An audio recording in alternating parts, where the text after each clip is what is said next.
안녕하세요. 흰수염고래 스포츠입니다. 자, 토트넘에게 기회가 왔습니다. 네. 시작부터 무슨 소리냐고요? 프리미어리그 10라운드가 치러지고 있는데 강팀들이 일격을 당하면서 승점을 좁힐 수 있는 기회가 찾아왔기 때문입니다. 물론 승점을 좁힐 수 있는 방법은 토트넘이 아스톤 빌라를 이겨야 한다는 거죠. 우선 그 부분은 뒤에 얘기하기로 하고 프리미어리그 10라운드에서 무슨 일들이 벌어진 건지 전해드리도록 하겠습니다. 가장 먼저 뉴캐슬 대 아스날의 경기가 있었습니다. 빅매치죠. 뉴캐슬은 홈에서만 강한 팀, 아스날은 어쨌든 우승 후보. 뉴캐슬은 흐름이 매우 좋지 않았습니다. 한 달 전부터 리그 무승 상황이었어요. 풀럼, 맨시티, 에버튼, 브라이튼, 첼시 5경기에서 승점을 2점 땄습니다. 2무 3패. 거기다 이제 아스날을 만난 겁니다. 거기다 또 주중 카라바오컵에서 뉴캐슬은 힘을 좀 썼고 아스날은 힘을 비축했습니다. 아스날이 만난 팀은 프레스턴이었고 벤치 멤버들이 대거 기용됐습니다. 그래서 뉴캐슬 홈경기이지만 아스날이 좀 더 유리하지 않을까 싶었는데 뉴캐슬이 홈에서 맨시티와 무승부를 거두더니 이번엔 아스날을 상대로 아예 승리까지 거둬버렸습니다. 뉴캐슬은 홈에서 토트넘도 이겼던 팀이고 결코 만만한 팀은 아닙니다. 부상 선수들이 다 돌아와 있다면 2년 전 4위 했던 것도 절대 우연이 아니라고 할 수 있죠. 아스날은 외대고로 없는 최강 라인업으로 뉴캐슬을 상대했습니다. 부상 이슈가 있었던 선수들까지 갑자기 다 복귀를 했더라고요. 경기는 아스날이 좀 차분했습니다. 뭔가 강력한 압박도 보이지 않았어요. 아니다. 뉴캐슬이 아스날의 압박을 잘 풀어내요. 전반 12분에 너무나 깔끔한 뉴캐슬의 골이 터집니다. 고든이 오른쪽에서 문전으로 크로스를 올렸는데 최강 센터백이라고 자부했던 살리바와 마갈량이스 틈 사이에 있던 이삭이 완벽한 점프 헤딩슛으로 득점에 성공을 한 겁니다. 센터백들이 좀 안일했죠. 에이 설마 정확히 날아오겠어? 했는데 고든이 이렇게 완벽한 크로스를 올리다니 토트넘 오른쪽 윙어에서는 절대로 상상할 수 없는 크로스였습니다. 우선 뉴캐슬이 앞서갔지만 안심할 순 없죠. 아스날도 언제든 득점할 수 있는 팀 팀일 거 아니에요. 네. 그런데 전혀 힘을 쓰지 못합니다. 공격에서도 매우 투박하고 예리한 패스 하나 없고 정말 아쉽다라는 찬스도 거의 없었습니다. 이게 뭐냐면 이전부터 보면 아스날은 뭔가 좀 행운이 더 많이 찾아오는 느낌이었거든요. 토트넘이 아스날과 붙었을 때도 코너킥 헤딩골로 승. 정말 확률 낮은데 이번 뉴캐슬전에서는 그 행운이 전혀 없었고 무득점 0대1 패배였습니다. 그래도 10경기에서 2패니까 아직 기회는 있겠지만 외대고로 돌아와도 챔스의 일정이 만만치 않기 때문에 대부분 팬들은 이 정도면 우승은 어렵다라고 보더라고요. 아르테타 감독은 인터뷰에서 3번의 득점 기회가 있었는데 날려보낸 것이 아쉽다고 했고 일관성 있는 경기력을 보여주지 못했다고 자평했습니다. 자, 우선 뉴캐슬이 아스날의 압박을 대부분 순조롭게 풀어낸 것이 주요했죠. 논란거리가 없는 완벽한 아스날의 패배였습니다. 토트넘은 혹시라도 승리하게 되면 아스날과 승점 2점 차까지 좁히게 됩니다. 그리고 그 다음 경기에서 5경기 정도가 한 번에 열렸는데 여기에 맨시티 대 본머스, 리버풀 대 브라이튼 등 관심 가는 경기들이 있었습니다. 맨시티 대 본머스 이 경기가 주목해볼 만하다고 몇 차례나 언급했었죠. 맨시티가 진짜로 본머스에게 패배를 했습니다. 경기 내용으로 봐도 이건 맨시티가 충격적인 패배도 아니었고 본머스가 그냥 더 잘해서 맨시티를 이겨버렸습니다.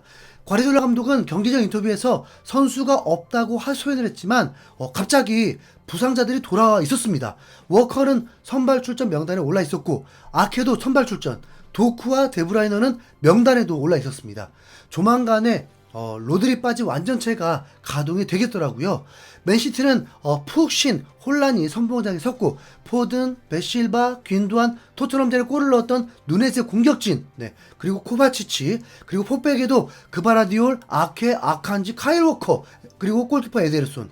누가 봐도 본머스 잡아내겠다는 의지의 라인업이었습니다. 그런데 시작부터 본머스가 제대로 위협을 줍니다. 1분 만에 하프라인에서 볼을 커트하면서 역습이 이루어졌는데 박스 안에서 이연속 위협적인 슈팅이 나왔고 에데르손이 잘 막아내면서 맨시티는 위기를 벗어났습니다.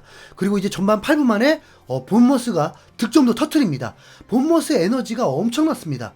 맨시티를 상대로 전혀 쫄지 않았습니다. 전반전에 본머스는 맨시티와 같은 5개 슈팅이었는데 오히려 유효 슈팅은 3개, 맨시티는 유효 슈팅이 없었습니다. 거기다 후반전에 본머스가 맨시티의 수비 라인을 완전 뚫어버리는 멋진 공격 전개로 추가 득점까지 터뜨립니다. 확실히 전과 다르게 맨시티의 파괴력은 떨어졌습니다. 맨시티가 추격골을 넣으면서 저력을 보이는 건가 살짝, 정말 살짝 신경 쓰였는데 진짜 추가 시간까지 약 10여 분 동안은 맨시티만 공격했습니다. 근데 그게 좀 압도적인 공격력이라는 표현보다는 처절하게 공격하고 있다는 표현이 적절했을 것 같습니다. 92분에 골대 앞 혼전 상황에서 홀란에게 기회가 왔었는데 그걸 놓치면서 이제 무승부를 만들지 못했습니다. 과르디올라 감독은 경기 인터뷰에서 이 경기에 대해 어떤 핑계도 없이 본머스가 더 에너지 레벨이 높았다고 패배를 인정했습니다. 실제로 본머스가 더 위협적인 공격을 더 많이 만들기도 했습니다. 맨시티는 강력한 압박 자체를 하지도 못했죠. 다음 4일 후에 또 중요한 챔스 경기도 있으니까요. 아스톤빌라의 에메리 감독은 토트넘과의 경기 전 인터뷰에서 자신의 경험으로 결론을 낸 건 다음 경기를 신경 쓰지 않고 그날 경기에 모든 걸 쏟아붓겠다는 각오라는데, 제가 보기엔 맨시티도 할 수 있는 모든 걸 한 건데 패배한 걸로 보이거든요. 맨시티가 첫 패배를 당하는 순간이고 리그에서 32경기 동안 패배가 없었다고 하니까 거의 1년 동안 패배가 없었던 거죠. 그런데 맨시티는 토트넘전부터 보면 이제 충격의 2연패를 당한 겁니다. 이렇게 에너지가 고갈된 상태인데 스포르팅, 포르투갈 원정 경기는 또 어떻게 해야 할지 막막할 것 같습니다. 자칫 3연패 위기를 겪게 되는 거고, 그렇다면 과르디올라 본인 커리어에서 아마도 처음 겪게 되는 거겠죠. 이 패배가 신경 쓰이는 건 아직 남은 28경기가 있는데 로드리 없이는 올 시즌을 무패로 이어가긴 어려울 것이라 보이고, 그건 아스날도 마찬가지입니다. 리버풀이 브라이스를 상대로 역전승을 거두면서 선두로 치고 나갔지만 노팅엄에게 패배했었기 때문에 여전히 리버풀도 패배가 도사리고 있습니다. 2009년 이후에 유럽 5대 리그에서 우승한 팀 중에 최다패가 7패더라고요. 유벤투스와 파리 생제르맹에 7패를 하고도 우승을 한 적이 있습니다. 프리미어리그에서는 6패입니다. 맨시티가 6패를 하고도 우승한 적이 있습니다. 지난 시즌 아스날이 우승 문턱까지 왔는데도 맨시티에게 추월당했듯이 4월까지 우승이 어느 팀이 유력할지는 진짜 전혀 알 수가 없습니다. 손흥민을 응원하면서 바라는 건 한번 진짜 상위권에 좀 비벼봤으면 하는 거죠. 그건 지금부터 이제 8년 전에 딱 한 번 있었습니다. 토트넘은 현재 4패인데요. 지금부터 29경기에서 2패 이하면 어떻게 좀 비벼볼 만한데 어떻게 좀 가능할까요? 알고 있습니다. 불가능. 오케이, 가보자고요. 이번 맨시티 아스날의 패배를 보면서 토트넘에게 아스톤빌라전 희망이 더 생겼습니다. 약팀이 홈에서 강팀을 다 잡았잖아요. 지금 토트넘은 뉴캐슬, 본머스와 같은 상황인 거죠.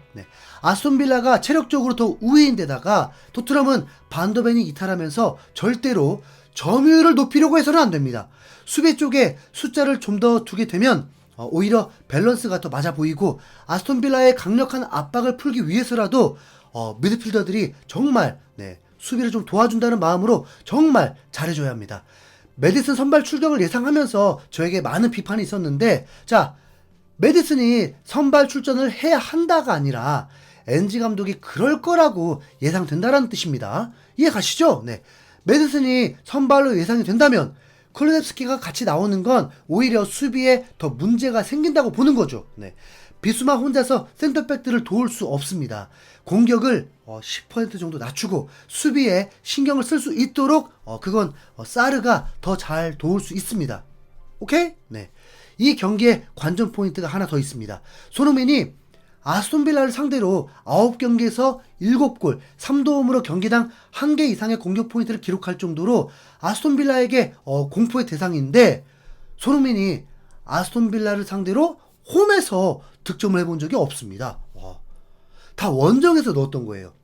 이거 살짝 자존심 상할 수 있거든요. 타이밍이 딱 왔습니다. 이번에 이 아쉬운 기록을 깨줘야죠. 손흥민이 홈구장에서 강하다는 건 누구나 알고 있잖아요. 경기 마치고 시원하게 당당하게 손흥민 시대 노래 띄울 수 있으면 좋겠습니다. 자, 손흥민 파이팅! 네, 이상 휴수형고래였습니다. 감사합니다.